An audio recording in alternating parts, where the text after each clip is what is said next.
વલસાડની ઉમરગામ નગરપાલિકામાં ભાજપનો દબદબો જોવા મળી રહ્યો છે। કુલ 28 બેઠકમાંથી 8 પર ભાજપ બિનહરીફ વિજયી બનતા કાર્યકર્તાઓમાં ભારે ઉત્સાહ છે।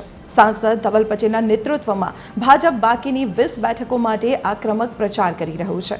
રાજ્ય અને કેન્દ્ર સરકારની જનકલ્યાણકારી યોજનાઓ તેમજ પાલિકાના વિકાસ કામોને આગળ ધરીને ભાજપ મતદારોનું સમર્થન માંગી રહ્યું છે અને ફરી સત્તામાં આવવાનો પૂરો વિશ્વાસ વ્યક્ત કર્યો છે।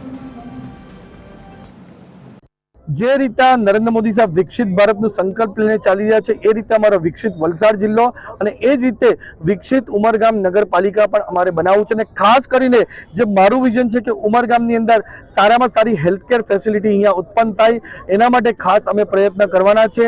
એની સાથે બીજી જે પણ માળખાગત સુવિધાની જરૂર છે સાથે ટ્રેન સ્ટોપેજની પણ ખાસ ડિમાન્ડ છે એનું પણ હું સતત રજૂઆત આપણા કેન્દ્રીય મંત્રીને કરું છું। આપણા કોર્પોરેટર સાથે મળીને જે સ્થાનિક મુદ્દાઓ છે ચાहे पानी ना हो रस्ता ना हो ये हमारी सरकारे हमेशा विकास कर्यो छे ने आवनारा दिवसमां हजू मजबूताई साथे एनो विकास करशे।